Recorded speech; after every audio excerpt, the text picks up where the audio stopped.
Utusan ng Panginoon ay sa Gethsemane. Kung merong isang very dramatic and very clear beginning of the sufferings of the Lord, it began in the Garden of Gethsemane. Yan po ang ating pag-aaral ngayon. Pinamagatan natin, How to Survive Gethsemane.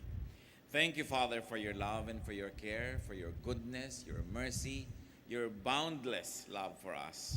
Salamat sa pagpapatawad mo sa mga kasalanan namin. At ngayon, Panginoon, sa paglapit namin sa iyo, ayaw naming may hadlang. Nais naming ihingi ng tawad ng aming mga kasalanan.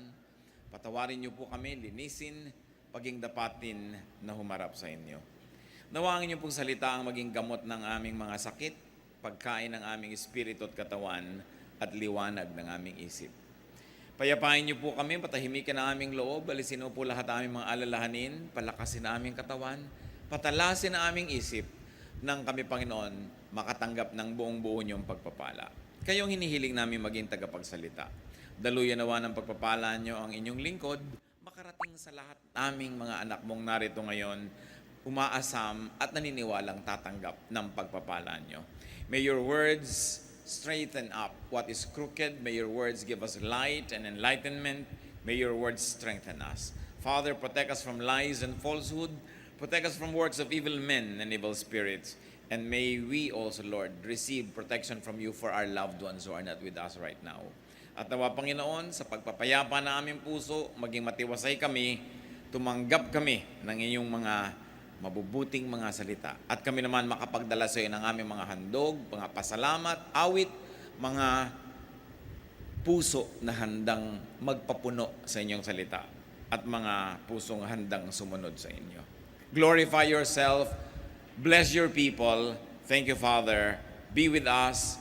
Bless us through your words. In the name of Jesus, your Son, we pray. Amen. Katatapos lang po ng tinatawag nating Lord's Supper at ang Panginoon ay nagpunta sa halamanan ng Gethsemane. Matthew 26:36 to 38. Then Jesus went with his disciples to a place called Gethsemane, and he said to them, "Sit here while I go over there and pray." He took Peter and the two sons of Zebedee along with him, and he began to be sorrowful and troubled. Then he said to them, "My soul is overwhelmed with sorrow to the point of death. Stay here and keep watch with me." He answered, "Lord God all-powerful, I've always done my best to obey you, but your people have broken their solemn promise to you. They have torn down your altars and killed all your prophets except me.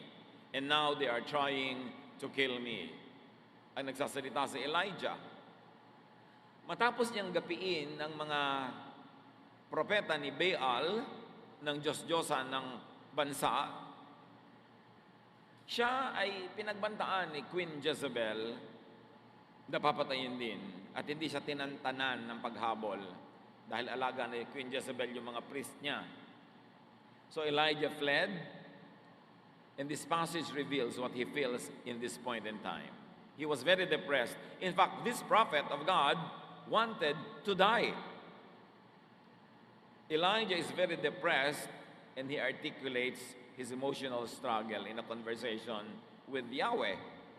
At ang kanyang cause ng kanyang depression, nag-iisa na lang daw siyang matuwid na naninindigan, namatay na daw lahat ng kanyang mga kasamahan, at ngayon siya ay laging hinahabol ng reyna at gusto siyang patayin, at ang mga tao daw ay tumalikod na sa Diyos at sumama na sa mga Diyos-Diyosan. Yun ang dahilan ng kanyang depression. At least alam niya, sinasalarawan niya, kaya madali nang malutas. Kailangan alam mo kung bakit ka depressed. Illness, meron na nga siya mga imbalances sa kanyang katawan, sa kanyang isip, sa kanyang emosyon. Tapos binasa mo pa yon as demonic possession. Because of sin, lumala yung pagdurusa ng tao at lalo siyang nadiin imbes mapagaling.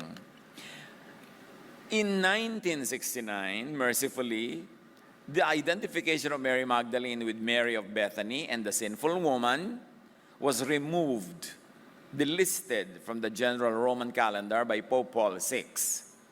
And this is a more recent reading of what ailed Mary Magdalene.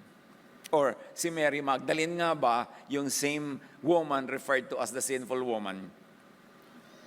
Be mindful Immediately we are cautioned in swallowing one person's or one group's or one historical period's theology.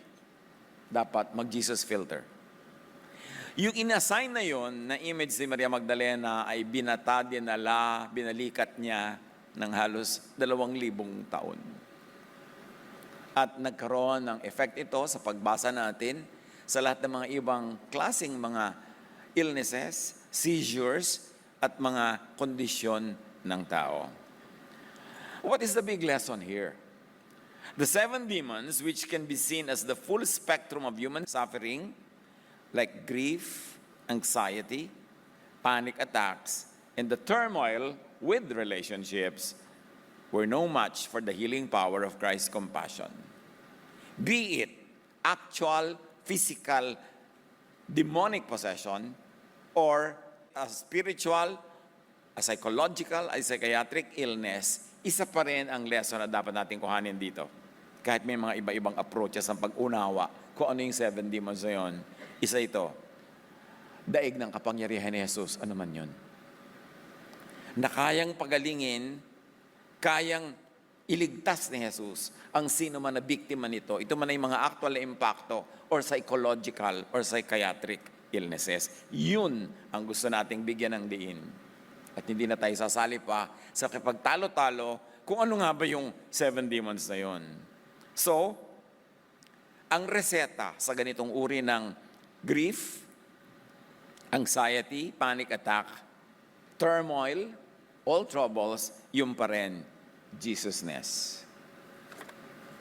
So observe, study the ways of Jesus, and observe and study Jesusness as applied in modern social and medical sciences.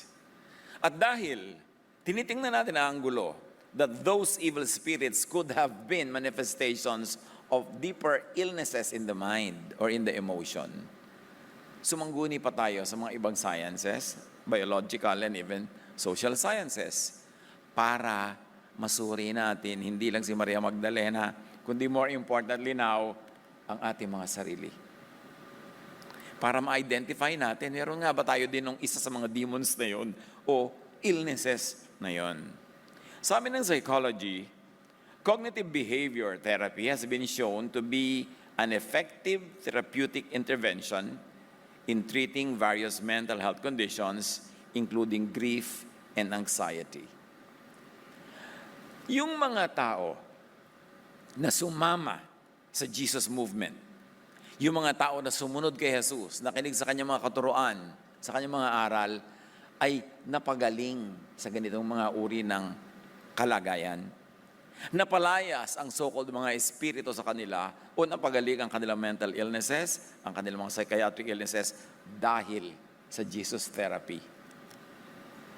At yung Jesus therapy na yon ay belongingness, acceptance, love, fellowship, restoration, support, affirmation. At yan lahat ang style ni Jesus na kontra sa style ng religious system of his time, which was ruled by the teachers of the law and Pharisees, who were specialists at rejection, at judging, of punishing, of casting people out, pagpupwera sa kanila, pagkukondem, pagpapahirap ng loob at pagpaparusa. Magkabaligtad na schools of thought.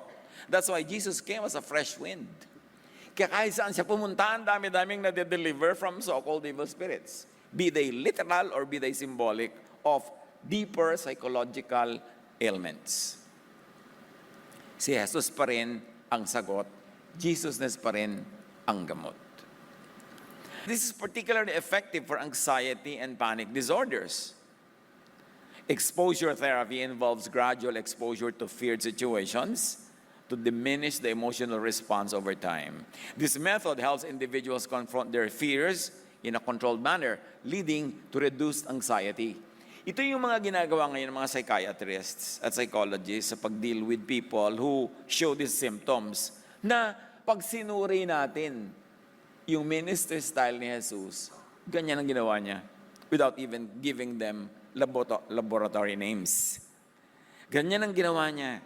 People were given therapeutic fellowships, treatment, and exposure to what they feared with controlled results that made them feel and know that they can be victorious over those that they fear.